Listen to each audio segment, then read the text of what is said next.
Friends, good morning, नमस्कार।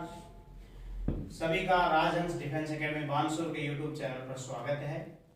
दोस्तों, आज हमारा टॉपिक रहेगा जीव विज्ञान की प्रमुख शाखाएं, जिन्हें प्रत्येक प्रतियोगी परीक्षा में एक या दो क्वेश्चनों के द्वारा मालूम करते हैं। तो देखते हैं, चलो।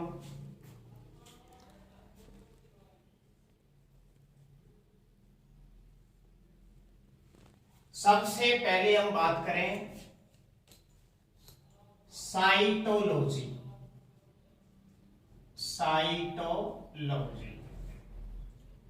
साइटोलॉजी में कोशिका एवं इसके अंगों का अध्ययन होता है। कोशिका एवं कोशिकांगों का अध्ययन, कोशिका विज्ञान या जिसे अपन साइटोलॉजी साइंस कहते हैं। इसके बाद अनेक कोशिकाएं आपस में मिलती हैं और मिलने के बाद जैसे कई सारी कोशिकाएं मिलकर के बनाती हैं एक उत्तक, तो उत्तक विज्ञान या जिसे हम कहते हैं हिस्टोलॉजी, अर्थात उत्तक एवं इसकी संरचना का जो अध्ययन है वो हमारा कहलाता है हिस्टोलॉजी।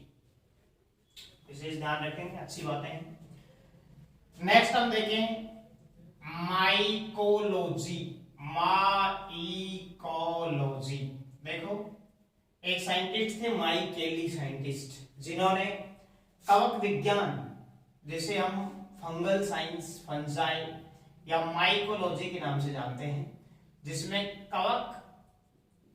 कवकों के संपूर्ण जीवन चक्र का अध्ययन होता है। संपूर्ण जीवन चक्र, उत्पत्ति, उनका विकास, उनमें जनन क्रियाएं कैसे होती हैं, उनकी संततियां कैसी बनती हैं, पीढ़ी दर पीढ़ी, सारा का सारा संपूर्ण जीवन का अध्ययन माइकोलॉजी में हम पढ़ते हैं। बड़ा इंपॉर्टेंट है, काफी सारे एग्जाम्स में मालूम करते हैं इसको, माइकोलॉजी को। नेक्स्ट है फिर इसी की एक शैली फाइकोलॉजी, आप ध्यान रख सकते हैं। फाइकोलॉजी, ये दोनों एक दूसरे से आप अच्छे से ध्यान रख सकते हो। शैवालों का अध्ययन, जितने भी हमारे एल्गाज हैं, स्टडी ऑफ एल्गाज, शैवालों का जो अध्ययन है वो हम फाइकोलॉजी साइंस में करेंगे।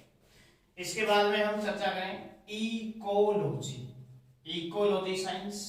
तो इकोलॉजी में हम करेंगे पर्यावरण, हमारा जो एनवायरमेंट है, एवं इस पर्यावरण में रहने वाले जीव, पर्यावरण एवं जीवों में परस्पर संबंधों का अध्ययन, जीवों में परस्पर संबंधों का अध्ययन, अर्थात हम सभी का, पेड़ पौधों का, जंतुओं का, इन सब का पर्यावरण से क्या संबंध है, उन सब का अध्ययन जो होता है वो इकोलॉजी विज्ञान में हम करते हैं।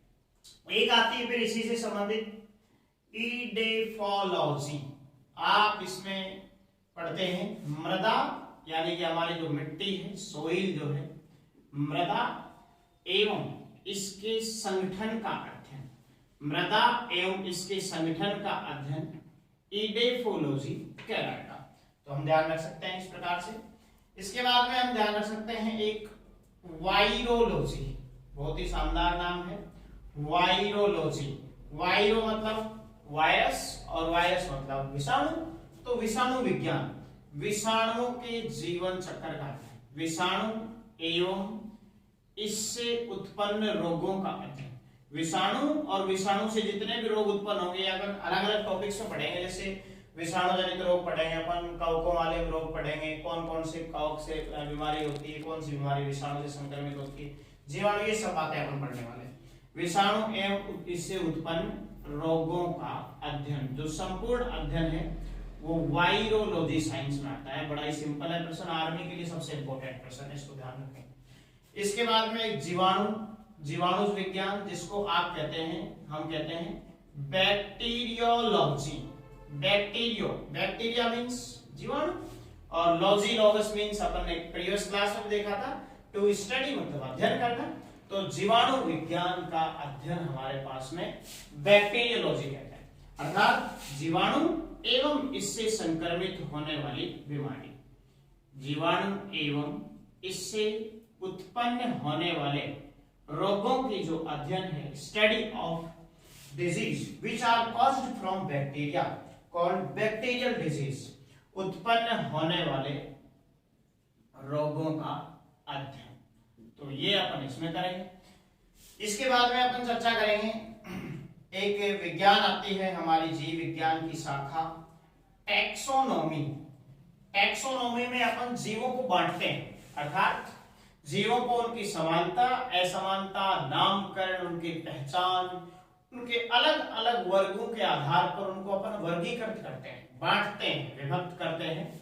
तो उसे अपन वर्गीकरण विज्ञान या वर्गीकी अर्थात जीवों के वर्गीकरण का अध्ययन, जीवों के वर्गीकरण का अध्ययन, जीवों के वर्गीकरण का अध्ययन हम इसमें करते हैं। इसके बारे में चर्चा करेंगे अपन, एक करेंगे अपन टैक्सोनॉमी। ये दोनों अलग अलग हैं, दोनों टैक्सोनॉमी तो हो गया। टैक्सोनॉमी के बाद बायोडायवर्सिटी। बायोडायवर्सिटी देखो, बायो मीन्स जीविक यानी कि जीव, जितने भी जीव जंतु हैं, प्लांट्स और एनिमल्स, और डायवर्सिटी मतलब विभाजन, अलग अलग विभाजन जीवों का, पादपों का पादपों की श्रेणी में, जंतुओं का जंतुओं में, फिर पादपों को भी उनके वर्गीकरण के कई सारे औजार बताएं तो अपन वर्गीकरण के वर्ग काम में आते हैं। वर्ग का अपन टैक्सोनॉमी साइंस में अलग से पढ़ते हैं, अभी तो अपने एक शाखाएं पढ़ रहे हैं तो टैक्सोनॉमी ध्यान रखें। बायोडायवर्सिटी में प्लांट्स को, एनिमल्स को अपन अलग अलग पढ़ते हैं। तो जैसे बताया कि जितने भी जैविक जीव जंतु हैं अर्थात पादप और जंतु, उन सब की विविधताएं अर्थात जीवों की विविधताओं का अध्ययन, बायोडायवर्सिटी, जीवों की विविधताओं का अध्ययन, विविधताओं का अध्ययन, विविधताओं या विभिन्नताओं का अध्ययन अपन बता सकते हैं, कोई दिक्कत नहीं होनी चाहिए। अब इसके बाद में अपन बात करें इवोल्यूशन। इवोल्यूशन मतलब अंग्रेजी का वर्जन है तो थोड़ा सा आपको ध्यान में रखना है। इवोल्यूशन मतलब जीवों का विकास। तो जीवों के विकास के अध्ययन को हम क्या कहते हैं? इवोल्यूशन कहते हैं। जैविक विकास, उद्विकास, उद्भव होना, उत्पत्ति होना, विकास के अध्ययन को अपन क्या कहते हैं? इवोल्यूशन। इसके बाद में अपन चर्चा करेंगे पैथोलॉजी विज्ञान। पैथोलॉजी विज्ञान, पैथोलॉजी, पैथोलॉजी में अपन जितने भी जीव है, पादप और जंतु, इनके रोगों का अध्ययन करते हैं। जीवों के रोगों का अध्ययन यानी कि जीवों के शरीर में उत्पन्न विकार या विकृति रोगों का अध्ययन हम करते हैं। इसके बाद में हम सबको ध्यान रखें, जैसे रोग अपने पास में अलग से टॉपिक पढ़ेंगे अपन, मानव के रोग अलग पढ़ेंगे, जंतुओं के रोग अलग पढ़ेंगे, पादपों के रोग अपन अलग पढ़ेंगे, तो अलग से टॉपिक पढ़ेंगे। अभी तो अपन इनकी शाखाएं देख रहे हैं। इसके बाद में अपन चर्चा करें कि ईटियोलॉजी। ईटियोलॉजी में अपन अध्ययन करते हैं रोग के कारक का, और रोग कारक क्या होता है वो भी आपको अभी बता देता हूं मैं। पैथोजन, पैथोजन, पैथोजन या फिर इसको अपन कह सकते हैं रोग कारक, या कह सकते हैं प्यारे बच्चों रोग जनक। और जनक कहें तो जन्म देने वाला, और संतान कौन होती है? जन्म लेने वाली। तो ईटियोलॉजी में रोग के कारक का अध्ययन करते हैं, रोग के कारणों का या कारकों का अपन अध्ययन करते हैं, कारक का अध्ययन करते हैं, उसका जीवन चक्र, उसका पैदा कैसे हुआ, वो रोग कारक आया कहां से है, इन सब चीजों का अध्ययन। पैथोजन रोग कारक यानी कि जो रोग को जन्म देते हैं, जो कारक रोग को क्या देते हैं? जन्म देते हैं या पैदा करते हैं, वो रोग कारक के नाम से जानते हैं। आप सभी ध्यान रख सकते हो पैथोजन क्या कहलाता है। कई बार हमारे बोर्ड के एग्जाम में भी 1 नंबर का कई बार क्वेश्चन आ जाता है, कॉम्पिटिटिव एग्जाम्स में भी अपने क्वेश्चन आ जाता है, ये अपने को ध्यान रखना है। पैथोजन का मतलब क्या है कि रोग को जन्म देने वाला, रोग को पैदा करने वाला एक कारक है। जैसे कोई भी जीवाणु हो सकता है, कोई भी विषाणु हो सकता है, कवक हो सकता है, रोग गुणसूत्र के विकारों से पैदा हो सकते हैं। रोग पैदा होने के बाद में हमें माता पिता से या पूर्वजों से प्राप्त हो सकते हैं, जैसे कि हमारे नाना नानी से आया हो, माता पिता से आया हो, दादा दादी से आया हो, तो ये सब चीजें हैं वो अपन बाद में पढ़ेंगे। अभी अपन इनकी शाखाएं पढ़ रहे हैं, देख रहे हैं। इसके बाद में अपन पढ़ते हैं अपन ब्रायोलॉजी, प्यारे बच्चों ब्रायोलॉजी, और एक इसी की सहेली होती है टेरिडोलॉजी। तो दोनों के दोनों जितने भी ये प्लांट्स होते हैं हमारे पास में, ब्रायोफाइटा और टेरिडोफाइटा। देखो एक साइंटिस्ट हुआ करते थे हमारे पास में जिनका नाम हुआ करता था R.H. व्हिटेकर, जिन्होंने हमारे कंप्लीट प्लांट किंगडम को, हमारे संपूर्ण जीव जगत को, ऑर्गेनिजम्स के किंगडम को दो भागों में, 5 भागों में बांटा था। कितने भागों में बांटा? 5 भागों में, जिसमें से एक पादप जगत था और पादप जगत को भी फिर 5 भागों में बांटा गया, जिनमें से ब्रायोफाइटा और टेरिडोफाइटा 2 प्रकार के पादपों के प्रकार हुआ करते थे। जिनमें ब्रायोफाइटा का अध्ययन तो हम करते हैं ब्रायोलॉजी में, यानी कि ब्रायोफाइटा या मॉश पादप भी अपन इसको कहते हैं। ब्रायोफाइटा का अध्ययन हम करते हैं ब्रायोलॉजी में, और टेरिडोफाइटा का अध्ययन हम करते हैं किसमें? टेरिडोलॉजी में करते हैं। किसमें करते हैं बच्चों? टेरिडोलॉजी में हम करते हैं। इसके बाद में अपन चर्चा करें, एक विज्ञान होती है एम्ब्रियोलॉजी, बड़ी शानदार है, ये तो सभी को आनी चाहिए अपने को, और काफी टाइम एग्जाम्स में आई हुई है। देखो एम्ब्रियो मतलब होता है भ्रूण, भ्रूण का मतलब है गर्भ में जो शिशु पल रहा होता है, वो जब हमारे पास में फर्स्ट स्टार्टिंग फेज में महीने से 1.5 महीने का बताएं 2 महीने का, तो भ्रूण अवस्था होती है उसकी। स्टार्टिंग फेज जो सप्ताह 2 सप्ताह से शुरू होकर के 4 सप्ताह से 6 सप्ताह से चलती है, जिसे अपन कहते हैं भ्रूण एवं इसकी संरचना का अध्ययन। भ्रूण की संरचना एवं इसकी संरचना एवं विकास के अध्ययन को हम कहते हैं एम्ब्रियोलॉजी साइंस। क्या कहते हैं बच्चों? एम्ब्रियोलॉजी साइंस के नाम से जाना करते हैं। अब इसके बाद में अपन चर्चा करें, एक बताएं तो आपको डेंड्रोलॉजी, ये बड़ी शानदार है। देखें आप, डेंड्रोलॉजी का मतलब होता है जितने भी वृक्ष हैं हमारे और हमारी झाड़ियां हैं, तो अर्थात हम कह सकते हैं वृक्ष एवं झाड़ियों का जो अध्ययन है वो किसमें हम करते हैं? डेंड्रोलॉजी में। और डेंड्रो से एक और आता है हमारे पास में डर्मेटोलॉजी। डर्मेटोलॉजी साइंस और आती है डर्मेटोलॉजी। देखो डर्मस यानी कि हमारी त्वचा। देखो हमारे पैदा होने के बाद पहले जिस दिन से हमारे शरीर का निर्माण शुरुआत होता है, अर्थात हम सबसे पहले युग्मक होते हैं, युग्मक के बाद में हम युग्मनज बनते हैं, युग्मनज के बाद में हमारे विदलन होता है, विदलन के बाद मोरुला होता है, मोरुला अवस्था से गैस्ट्रुला बनता है, ब्लास्टुला से गैस्ट्रुला बनता है। ये सब चीजें होती हम बहुत बार तक पढ़ते हैं। तो डर्मिस, देखो 3 हमारे जनन स्तर होते हैं। जर्मिनल लेयर्स हमारी कितनी होती है? 3 होती हैं, एक बाह्य, एक मध्य और एक आंतरिक। तो जिनमें से बाह्य होती है वो त्वचा होती है हमारी। कौन होती है? त्वचा। तो डर्मेटोलॉजी यानी कि त्वचा का अध्ययन हम बताएंगे। जीवों की त्वचा का अध्ययन हमारे पास में किसके नाम से बोला जाएगा बच्चों? डर्मेटोलॉजी के नाम से बोला जाएगा। एक हमारे पास में होती है पैलियोंटोलॉजी। एक हमारे पास में क्या होती है? पैलियोंटोलॉजी, जिसमें हम पढ़ते हैं पुराने या प्राचीन जीवाश्मों का, पादप जीवाश्मों का अध्ययन, पादपों के जीवाश्म का। देखो जीवाश्म क्या है? जीव के कुछ अंश जो पहले क्या रह गए थे? बच गए थे। यानी कि बहुत पुराने समय में क्या होता है कि हमारे पास में पृथ्वी में वायुमंडलीय विभिन्न प्रकार के कारणों के कारण सब कुछ दब जाया करता था। दब जाने के बाद में आज उनकी रिसर्च होती है, खोज होती है, कहीं पर किसके अंश मिलते हैं, कोई कहीं का अंश मिलता है। तो पादपों के जीवाश्म जो हमारे पास होते हैं, फोसिल्स ऑफ प्लांट्स, जीवाश्मों का अध्ययन, तो ये हम पैलियोंटोलॉजी में अपन पढ़ते हैं। तो एक बार आप सभी इसका स्क्रीनशॉट ले लो और फिर नेक्स्ट अपन देखते हैं। लाल से नजर आता, तो हमारा लास्ट था पैलियोंटोलॉजी। अब अपन देखते हैं, एक होती है हमारी इथोलॉजी। इथोलॉजी, और इथोलॉजी में हम सभी जीवों के व्यवहार का अध्ययन करते हैं, यानी कि जीवों के व्यवहार का अध्ययन। देखो कोई जीव कैसा होता है स्वभाव में, कोई जीव कैसा होता है स्वभाव में। कई बार कई सारे कुत्ते होते हैं वो काट लेते हैं, बिल्कुल। सर्प जो होते हैं, हमारे सांप जो होते हैं वो काटने वाले होते हैं, काटने के बाद में जो है जहर नहीं फैलता, कईयों से तुरंत आदमी मर जाता है, मौत हो जाती है। तो वो जो व्यवहार होता है प्लांट्स का इसी प्रकार से, तो सारा का सारा जो जीवों का व्यवहार है वो हम अध्ययन करते हैं किसमें, इथोलॉजी में अध्ययन करते हैं। इसके बाद में एक शानदार है हिप्नोलॉजी।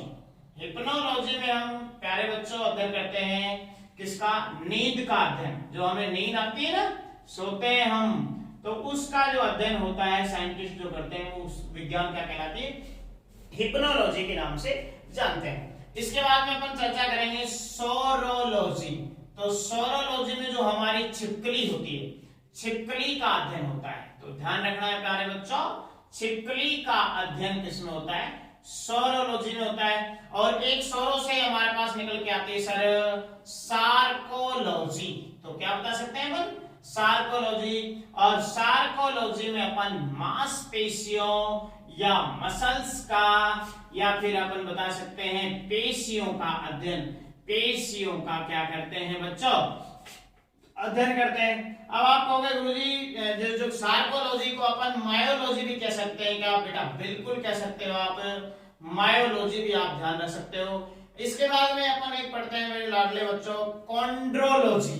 आप ध्यान रखना, कॉन्ड्रोलॉजी। और कॉन्ड्रोलॉजी में हम करते हैं किसका अध्ययन, उपास्थियों का। देखो ना तो मांसपेशी और ना डी, उसको अपन क्या कहते हैं, उपास्थि। जैसे हमारे कानों में है, नाक के ये जो इस प्रकार से कानों में, तो उपास्थि के बने हुए पाए जाते हैं। ट्रेकिया जो है हमारे पास में, जो श्वास नली होती है ट्रेकिया, जिसमें सी आकार के छल्ले पाए जाते हैं, जो उपास्थि युक्त छल्ले कहते हैं उनको अपन कॉन्ड्रोसाइट्स के नाम से जानते हैं। यानी कि वो छल्ले जो प्रेजेंट होते हैं हमारी ट्रेकिया में, हमारी श्वास नली में, उपास्थि से बने हुए पाए जाते हैं। इसके बाद में अपन चर्चा करेंगे एक सबसे शानदार विज्ञान है गायनेकोलॉजी। ये प्रश्न कई सारे बार एग्जाम में आया हुआ है, गायनेकोलॉजी। और गायनेकोलॉजी में हम बीमारियों का अध्ययन करते हैं किसका बच्चों, स्त्रियों में होने वाले रोगों का, study of women's disease, lady disease बता सकते हैं, होने वाली बीमारियों का या रोगों का अपन अध्ययन करते हैं किसमें, गायनेकोलॉजी में अपन अध्ययन करते हैं। इसके बाद में अपन चर्चा करें न्यूरोलॉजी। न्यूरो का मतलब होता है नर्व, और नर्व का मतलब होता है हमारी तंत्रिका। तो अर्थात तंत्रिका तंत्र एवं इसकी संरचना का अध्ययन क्या कहलाता है मेरे लाडले बच्चों, बताओ। संरचना का अध्ययन क्या कहलाता है, न्यूरोलॉजी के नाम से। और एक हमारे पास में होती है कार्डियोलॉजी। कार्डियो का मतलब क्या होता है, हमारे पास में हमारा हार्ट, तो हृदय, हृदय एवं इसकी संरचना का जो अध्ययन है, इसकी संरचना का जो अध्ययन है वो किसमें होता है, कार्डियोलॉजी साइंस में होता है। किसमें होता है बच्चों, कार्डियोलॉजी में। एक होता है मेरे लाडले बच्चों ऑप्थेल्मोलॉजी, जिसमें अपन करते हैं हमारी आंखों का अध्ययन, स्टडी ऑफ आवर आईज। आंखों का अध्ययन क्या कहलाता है, ऑप्थेल्मोलॉजी के नाम से।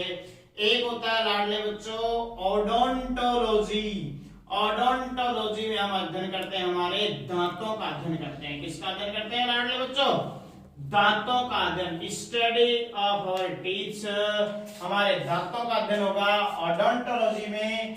और एक होगा भैया ऑस्टियोलॉजी साइंस। ऑस्टियोलॉजी में अपन अध्ययन करेंगे बच्चों हमारी अस्थियों का, हमारी हड्डियों का जो अध्ययन होता है, अस्थियों का जो अध्ययन होता है वो होगा किसमें, ऑस्टियोलॉजी विज्ञान में। कौन सी विज्ञान में, ऑस्टियोलॉजी विज्ञान में। एक हमारे पास में होगा स्पर्मोलॉजी। कौन सी विज्ञान होगी लाडले बच्चों, स्पर्मोलॉजी। देखो स्पर्म, स्पर्म मतलब होता है बीज, स्पर्म मतलब होता है बीज, और लॉजी का मतलब होगा टू लॉगस, टू स्टडी, अर्थात अध्ययन करना। तो बीजों के अध्ययन को अपन क्या कहते हैं, स्पर्मोलॉजी। क्या कहते हैं बच्चों, बीजों के अध्ययन या बीजों का अध्ययन क्या कहलाता है, स्पर्मोलॉजी। और एक होता है हमारे पास में पोमोलॉजी। पोमोलॉजी में हम करते हैं फलों का अध्ययन। किसका अध्ययन करते हैं, फलों का अध्ययन तो आप अच्छे से ध्यान रख सकते हो। इसके बाद में एक अपन करेंगे एपीकल्चर, ये भी बड़ा ही शानदार प्रश्न है, कई सारे बार आता है। एक आता है हमारा सेरीकल्चर, एक आता है बच्चों क्या, सेरीकल्चर। एक आता है पोल्ट्री, क्या आता है, पोल्ट्री।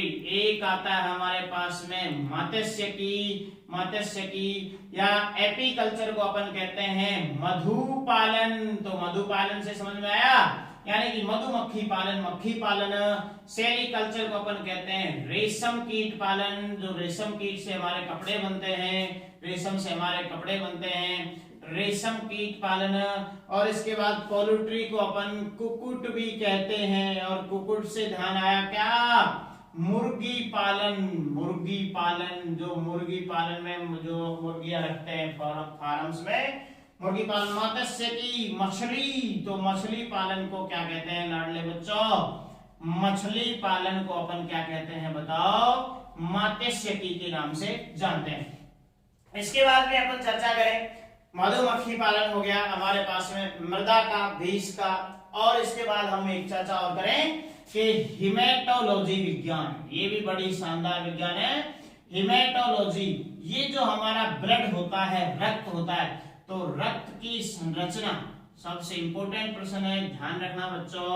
रक्त के बारे में अपन अलग से अध्ययन करेंगे, परिसंचरण तंत्र में रक्त पढ़ेंगे, इसके प्रकार पढ़ेंगे, इसके संगठन पढ़ेंगे, रक्त किस किस से मिलकर बना होता है, जनरल जानकारी आपको बता दूं कि रक्त हमारा जो है प्लाज्मा और रुधिर कणिकाओं से बनता है। प्लाज्मा 55%, 45% हमारी कौन होती है, रक्त कणिकाएं होती हैं, जिनको अपन ब्लड कैपिलरीज और आर्टरीज, वेन्स के नाम से जाना करते हैं। रक्त की संरचना एवं इसके संगठन का अध्ययन, ये किस किस से बना हुआ है, प्रोटीन कौन कौन सी पाई जाती है, कैसे रक्त का थक्का बनता है, ये सब अपन चीजें पढ़ने वाले हैं।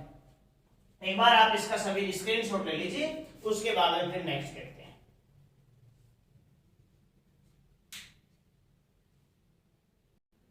तो फ्रेंड्स, हमने देखा कि अभी वीडियो ज्यादा बड़ी हो जाती है, इसके कारण हमने ये सारी की सारी एक साथ लिख दी।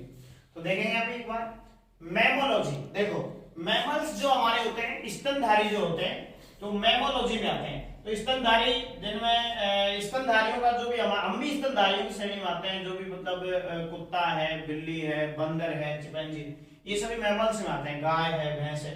इसके बाद में एंटोमोलॉजी, कीट पतंग का, एंटोमोस, जितने भी कीट पतंगे होते हैं कंप्लीटली ये एंटोमोलॉजी में आते हैं।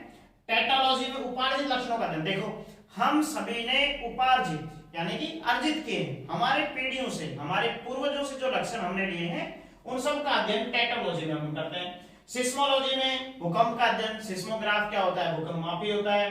पेलिनोलॉजी में परागकणों का अध्ययन है, जो हमारे पोलन ग्रेन्स होते हैं, परागकण होते हैं। और परागकण क्या होते हैं मित्रों, कौन से युग्मक होते हैं, हमारे युग्मक कहलाते हैं। कौन से युग्मक होते हैं हमारे पास में, पादपों के युग्मक होते हैं, जो क्या करते हैं, पुष्पी पादपों में लैंगिक जनन को संपन्न करवाते हैं। वो पढ़ेंगे अपन नेक्स्ट।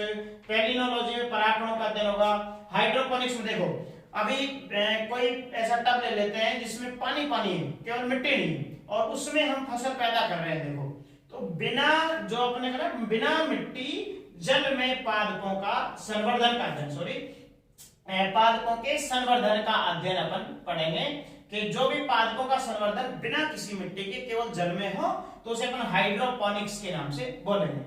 ऑफियोलॉजी में सर्पों का अध्ययन आएगा। किसका आएगा, सर्पों का अध्ययन आएगा। ऑफियोलॉजी में सर्प, हमारे जो भी स्नेक्स हैं, स्टडी ऑफ स्नेक्स। ऑर्निडोलॉजी में स्वप्न का अध्ययन, हमारे सपने आते हैं जो भी हैं। एंजियोलॉजी में रुधिर परिसंचरण का अध्ययन है, रुधिर वाहिनियां, जो भी हमारे धमनी होती हैं, स्राएं होती हैं, केशिकाएं, रक्त की केशिकाएं होती हैं, इन सब का जो ब्लड वेसल्स का जो है स्टडी होता है एंजियोलॉजी में। इम्यूनोलॉजी, ये बहुत इंपॉर्टेंट है, ये ध्यान रखना, एग्जाम्स में आती है।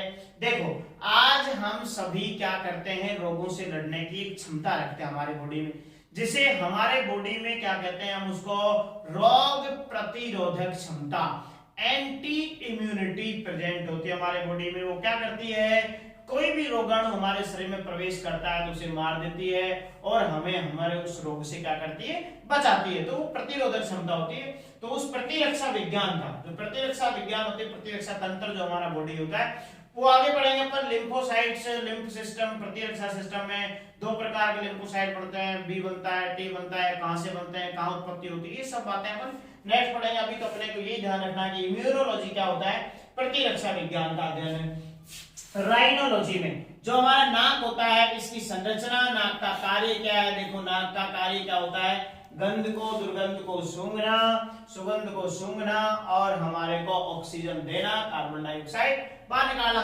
फार्मेकोलॉजी देखो, फार्मा से मतलब क्या हो गया, औषधि। तो औषधियों का जो भी निर्माण है, जितनी भी दवाइयां हमारी मेडिसिन बनती हैं और इनमें ज्यादा गुण पाए जाते हैं, उन सब का फार्मेकोलॉजी में। फ्लोरिका मतलब फ्लावर है, कल्चर मतलब संवर्धन, जो भी सजावटी हमारे पुष्प होते हैं, जो गमलों में हम हमारे घरों में लगाते हैं, उनको अपन कहते हैं फ्लोरिकल्चर। क्या कहते हैं बच्चों, फ्लोरिकल्चर। सेलिनोलॉजी जो चंद्रमा के स्वरूप है, देखो चंद्रमा कभी छोटा रहता है, पूर्णिमा के दिन फिर बड़ा हो जाता है ना, फिर जैसे जैसे घटता चला जाता है, छोटा बड़ा, तो उसके स्वरूप जो होते हैं, उसकी गतियां जो होती हैं, वो कंप्लीट सेलिनोलॉजी के नाम से बोलेंगे। और जियोलॉजी हमारा जो भूगर्भ विज्ञान है, हमारे पृथ्वी के अंदर के जो भाग हैं और उनका सभी का अध्ययन भूगर्भ विज्ञान जियोलॉजी में। और पिग्मी को हम कहते हैं सुअर पालन है। तो मेरे बच्चों, ये हमारा आज का टॉपिक यहाँ पे पूरा होता है। हम यहाँ पे आपको बताएंगे एक बार कि दोबारा से याद दिलवा दूं, एक क्वेश्चन 100% आएगा, 100%। छोटे से छोटे कंपटीशन एग्जाम से बड़े एग्जाम तक, यहाँ तक कि पिछले साल आरएएस प्री के पेपर में भी लॉजी और ये जो कल्चर हमारे हैं, शाखाएं जो है, ब्रांचेज हैं बायोलॉजी की, मुख्य शाखाएं, इनसे एक क्वेश्चन मालूम किया गया। तो आशा है आप सभी को कुछ अच्छा लगा होगा और स्क्रीनशॉट लेकर के आप सभी नोट्स बना सकते हैं और अच्छे से अपने घर पर तैयारी कर सकते हैं। धन्यवाद। आप सभी हमारा यूट्यूब चैनल सब्सक्राइब करें, वीडियो को लाइक करें, ज्यादा से ज्यादा शेयर करें। Thank you so much, thanks for watching.